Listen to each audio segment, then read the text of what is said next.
Greetings and salutations, everyone. I hope everyone is doing well today.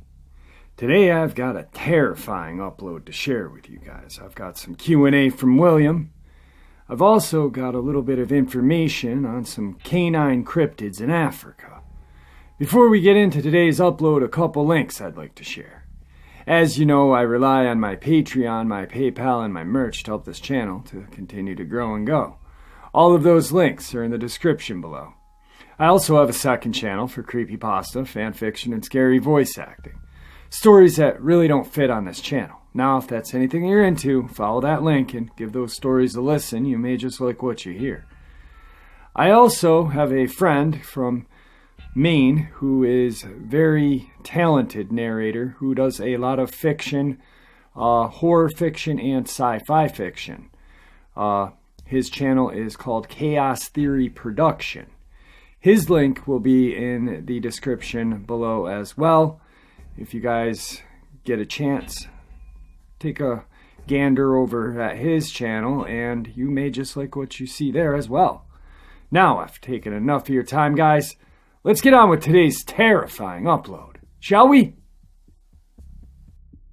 We'll start today's upload with a Q&A from William. A Jar of Pickles asks, what cryptids reproduce sexually, and what are crawlers? All three of the big three reproduce sexually. The Bigfoot will usually have 1 to 2 at a time, usually around 8 months before they are born. A werewolf will have 2 most every time, and they will almost take 8 months to be born as well. And the Dogman will have 2 or 3 at a time and usually takes about 6.5 months before theirs are born. As far as a crawler, or what is known as a rake, it's a very thin, tall creature that is gray in color and appears like its skin is stretched over its bones and makes a horrible scream, but I've never heard of one hurting a human. They scare them really bad, but that's as far as I know they will take it. Vincent Richardson asks, why did they start to pack up about 5 years ago? Vincent, it's all speculation on all our parts, as none of us really know for sure. Some think it's easier to hunt for food, and others think it's protection. And some think it's just being more of a wolf mentality, and running in packs like the wolves do. But none of us have a definite answer, it's just theory. C. Win 2407 asks, he lives very near the LBL. Are there still werewolves in the northeastern part or northwestern part? Not sure what side they live on. Yes, they are still plentiful in that area. If you're looking to see one, that would be the place in the top 10 in the U.S. to go and see. Right now, according to my computer, there are 20 within a 25-mile range of the northeast side, and 9 within a 25-mile range of the northwest side of this area. David Y. asks, has and can a dogman and werewolf ever interbreed? The answer to this question is no, David. They don't have the same reproductive system, so it would not work if they were even to try. Plus, I'm pretty sure they would fight amongst themselves probably till the death. I'm not sure of that, but we all are on the same opinion of this. Mark Heeman asks, how do you go through your whole life keeping this secret? Who do you vent to when things go wrong? Well, sometimes it's not hard to keep a secret, especially if it's for the good of the people around you, knowing that if you didn't complete this action or mission, that many more would die than if you killed just that one man, or if I kill this one creature. That's how you keep secrets from them. We get psych checks around every 60 days, but for me they don't help. There's not a day or night that goes by that when I try to sleep I don't have terrible nightmares about the men. I have killed the monsters I see in my head all the time, destroyed bodies of my agents, my friends, that I have trained. The bodies of children ripped to shreds mostly by these creatures that are wild and not the ones that we released. I could give actual numbers of how many was mine and how many was wild, you would be surprised. Michael Naborowski asks, is it possible to form a psychic link with these creatures? Considering the one can talk with you, and if when you see the others they will get what they are trying to say across to you. I guess you could call that a psychic link. I mean, when a Bigfoot looks at you from 50 yards and you can tell he or she is fixing to charge at you as fast as they can by a facial expression, what would you call that? A psychic link? That's what I call it. Roy123M asks, do I work with any other sons that are following in their dad's footsteps? Thank you, Roy, for your comments to me about the following in my dad's footsteps. That meant a lot to me, sir. Yes, I have had two that were doing the same thing as myself until what happened in New York, and I lost both of them. And I had placed them on the inside, trying to protect them from what would normally be a side or rear attack from a Dogman. Of course, the numbers were greater than expected, but still it was only just a little over 3-1, and that's a fair fight against them. But what did they do? They hit us head on, and I had my 3 weakest agents in the middle, not expecting a head-on attack, so that's how I lost the 3 agents in Utica. La Sombra Lord asks, am I and my fellow agents who deal with werewolves are in danger of being turned? La Sombra, you can't be turned from a human to a werewolf. They are born a creature, and they remain a creature their entire life. There's no changing back and forth. Mark Encinas asks, what do I know about the Patterson-Gilman film? Do I think it's legit? Well, the first thing about the film is most people never get to see its entirety. Most see the 8-minute clip of Patty, which is the most famous part of the film. The entire film is 1 hour and 1 minute long and is not on an internet anywhere. It shows Patty before and after the most famous parts, along with the huge male Bigfoot and a small juvenile Bigfoot. It has never been shown to the public. A lot of speculation as to the film was real or not. Me, do I think it's legit? Yes, I do. 1967 was the year that our labs captured our breeding stock of Bigfoot. But the program never worked out, and the male Bigfoot died just a few years later before they were able to release it back to the wild. The female was released in Cadiz Cove in Tennessee, and my dad was part of that release team. Allison Bailey asks, how much, if any, do I trust Sebastian? How does he feel about being held captive for so long? Well, I guess I trust him too much. When I'm at the facility working alone and know that there is no one else around, I will take him out of his enclosure. And we will get onto the elevator and go outside and walk around for a couple hours. Even though I carry my sidearm with me, we are walking like two people walk on a sidewalk. If he wanted me dead, it would be easy for him to swing his massive arm and take me out easily, and then run off with no problem at all. As far as being held captive, as long as he's been, I've never mentioned this to him, and I don't think he's ever brought it up to me. Dallas Caldwell asks, does Sebastian know the events of the world and what's going on from day to day? I know they have the TV on the outside of his enclosure in the resting area away from everyone. As to if he watches it, I don't know. I don't know what they play when they have it turned on. Don't guess this is a very good answer, but it's all I know for sure. Sorry, Dallas. I'd like to be able to give more complete answers. Jonathan Wright asks, what did Sebastian use to kill the 5 agents with? Did he seem remorseful? Sebastian used his claws only to kill the 5 agents in the underground facility, and after watching the film, I knew why it was done, and I knew that I was going to have to cover up a lot so the families would be able to collect the insurance money. And have to take shit like this to the grave is uncalled for, and makes my job just all the more harder. He told me after I got their bodies out and I found him and we had our little showdown that the electric cattle sticks hurt, and they were using them on him for fun, and he couldn't take it anymore, but that he was really sorry that things got out of hand. Crystal Hazel asks, what if they have your scent and stalk around your house for weeks, then leave and come back? Yes, once they have your scent, they will stay with it as long as they stay in the area, and it will take a lot for them to leave once they lock onto a scent. How do you know that it has left you? What signs make you think it's gone for right now? Yes, most times they will come back to a familiar place, and the scent for them, it's a safe haven, and it's a place it feels will be easy hunting if needed. Samantha Walton asks, of the big three, which one frequents the natural state the most?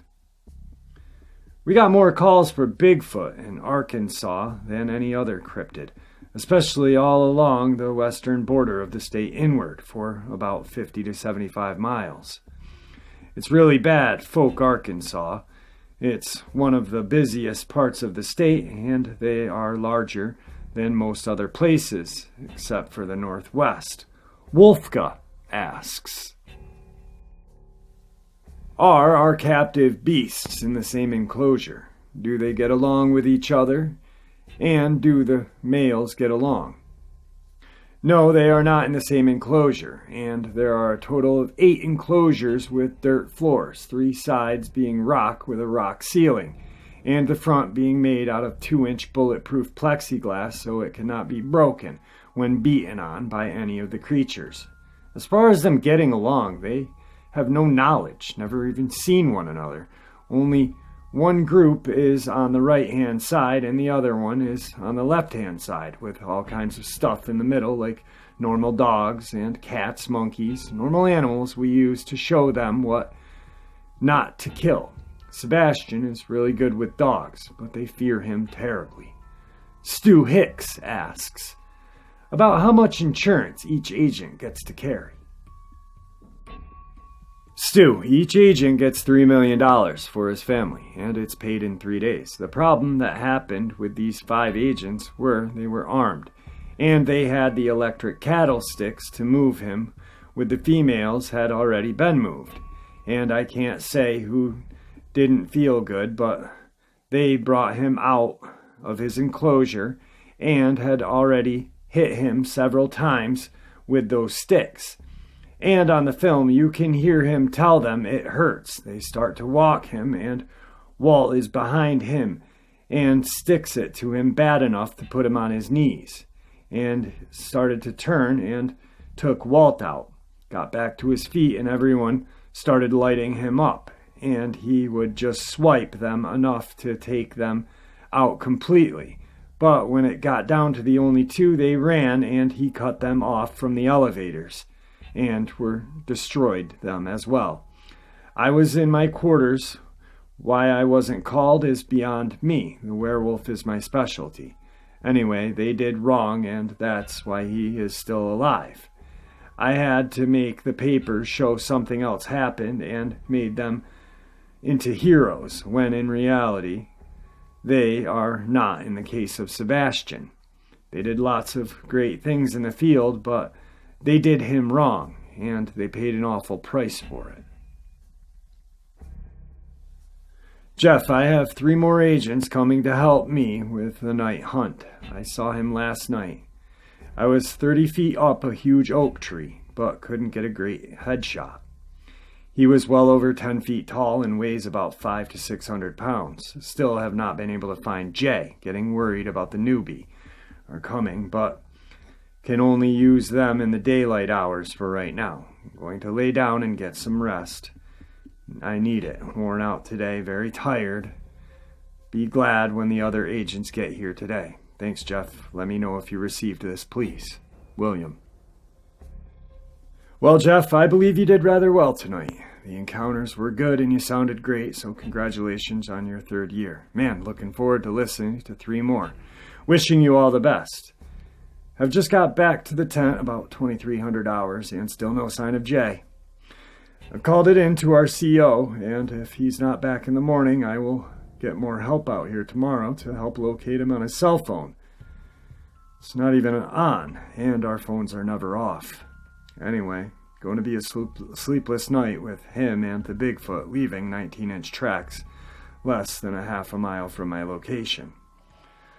So I'm going to power everything down now and watch and listen, and hope to eliminate one large Bigfoot tonight. Bill. It's dead, 2 rounds in the base of its skull, my .458 Win Mag, and it walked directly underneath the tree I was in last night. But I had positioned myself totally different in this tree this time, as I knew it would come back to the Coleman lantern like it had last night. And it did, but it was a mistake on its part. Leave it here, covered it up till morning, see what they want to do with it. This one is no way of getting a vehicle out here and loading it on. Probably have to bury this big boy. Plus, we still need to find Jay. If we can start to walk out now and call one of the other agents to pick me up and try to sleep before I try to find Jay tomorrow. Bill. Well, Jeff, I'm taking all the Cryptids with me this morning after meeting them last night, and they're going to help me hunt Jay. 2 of them was in the same unit as he was and claims he is an arrogant SOB and cannot be trusted, and we need to leave him in the swamp dead and buried just like we are going to do with the Bigfoot. I've ordered the agents to bury everything at our campsite except for my Browning sleeping bag and my Coleman lanterns and stove.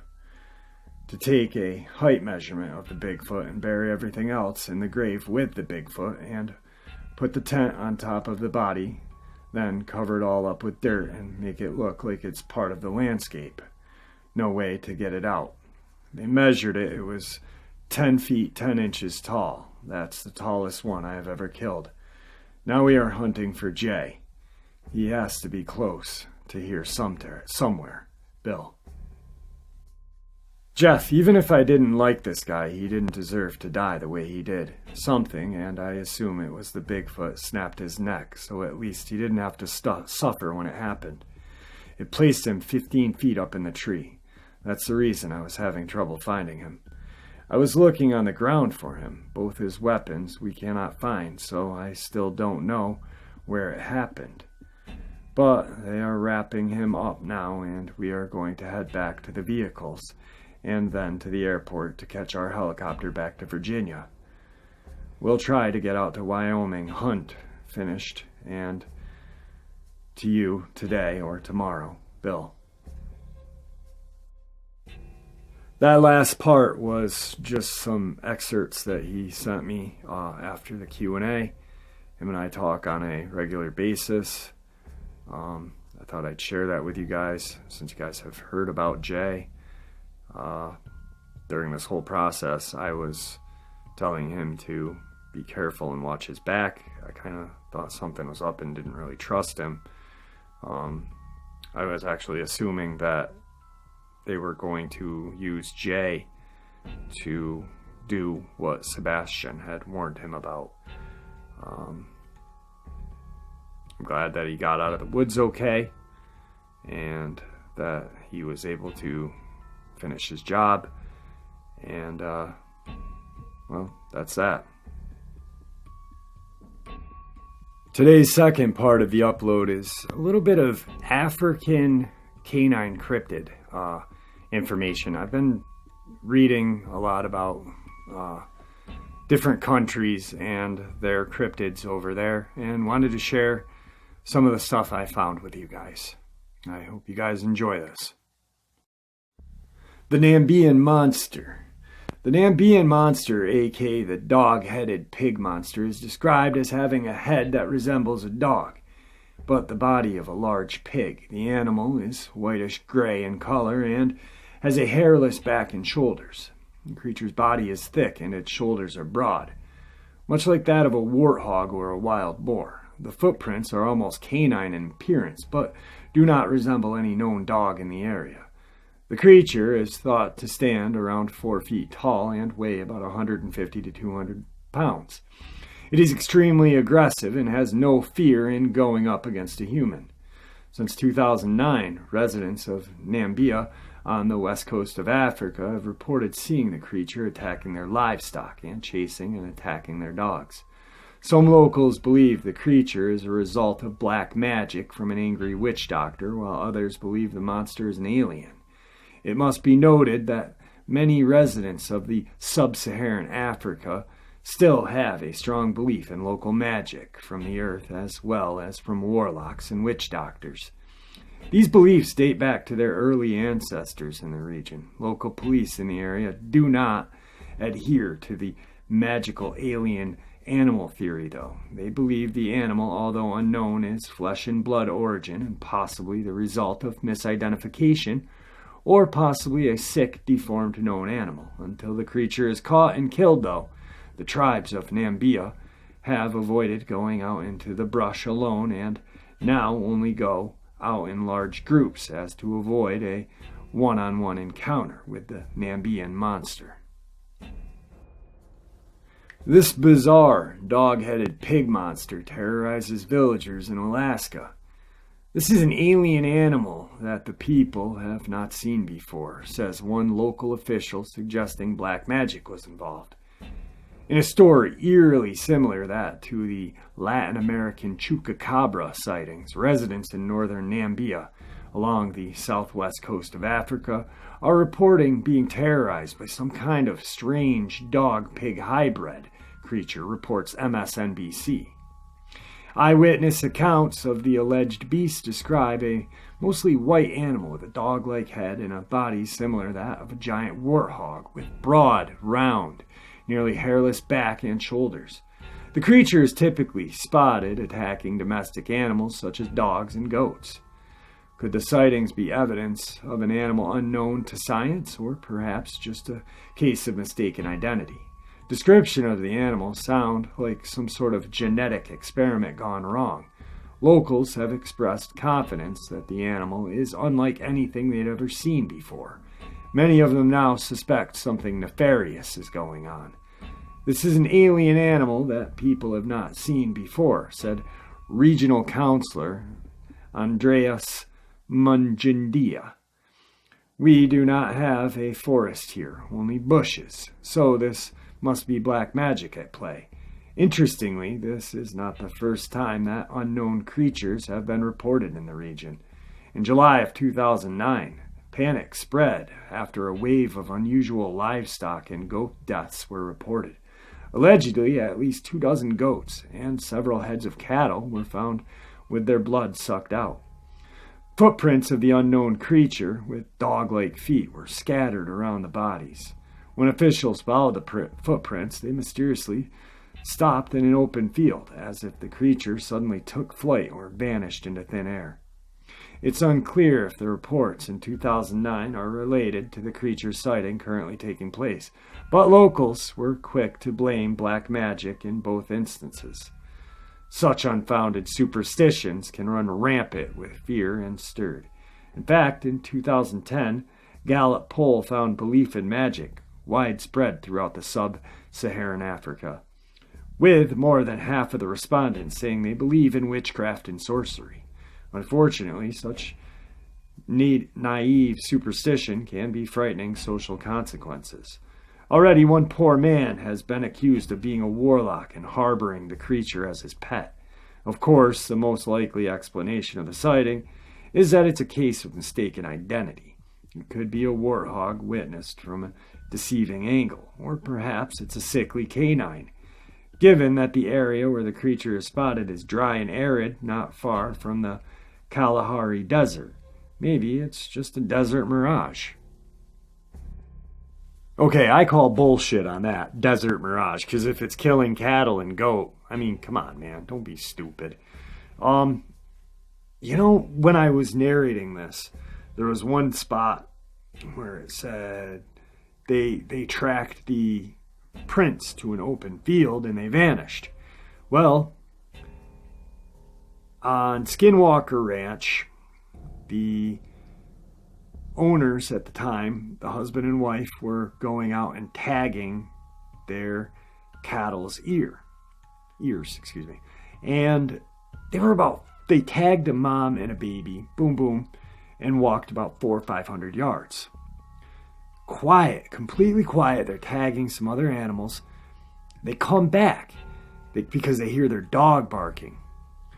They come back and they find the mother cow running, going berserk, back and forth, back and forth, back and forth.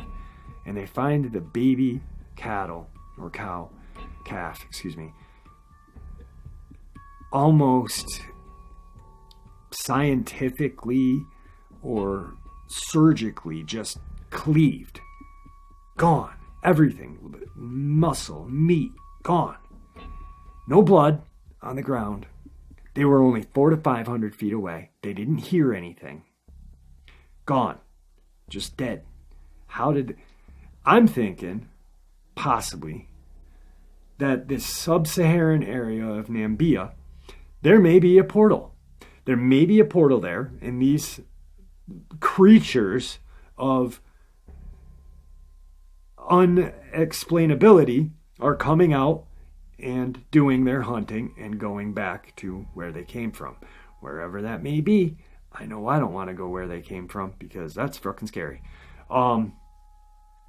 That's my belief. Possibly black magic like the Skinwalker, but I'm not thinking. They disappear in a large field. For some reason, the second I read that, boom, I thought of the Skinwalker Ranch and that one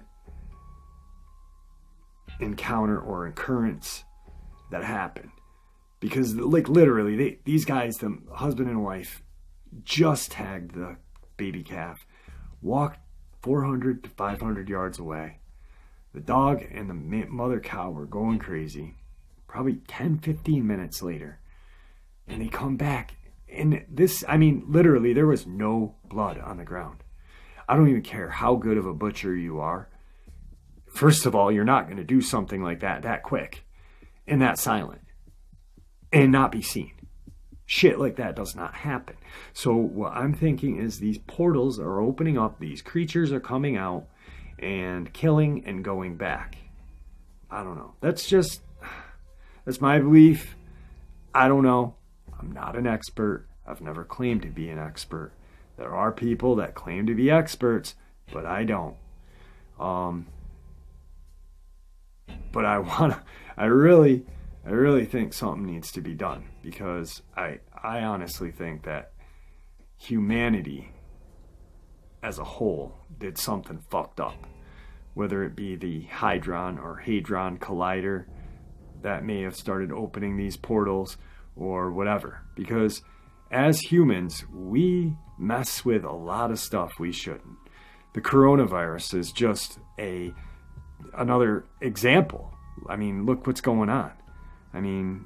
There was doctor in China, Dr. Li, who actually warned everybody about this in December and said this is bad.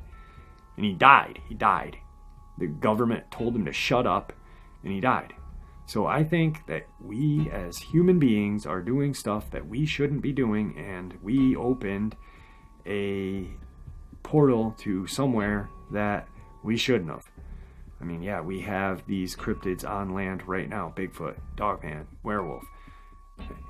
We got hunters to hunt these things down, but who the hell is going to hunt something that comes out of a portal and disappears in a matter of seconds? I'm not. I don't know about you. That's scary if you think about it. And yeah, you're going to have your balls to the wall guys say, yeah, I'd do it. But, really? Come on. Think about that. I don't care how many guns you got and what you got. Something comes out of a portal and you better be a goddamn good shot. And you better be like a tenth of a second quick. And that's not humanly possible. Anyway, I hope you guys enjoyed today's upload. I want to thank everybody for subscribing and listening and liking. Thank you so much. It means the world to me. Everyone be safe, be healthy, and pray to something that this god dang disease, virus stops, because we're losing too many people. Too many people are getting sick. And what we're forgetting is viruses like this, eventually they start evolving and mutating. And just because it's taking out older people or people with compromising immune systems, who's to say it's not going to mutate and just start taking out everybody else? Let's just pray for a cure for this thing, all right? And everyone, please remain safe, and God bless you all.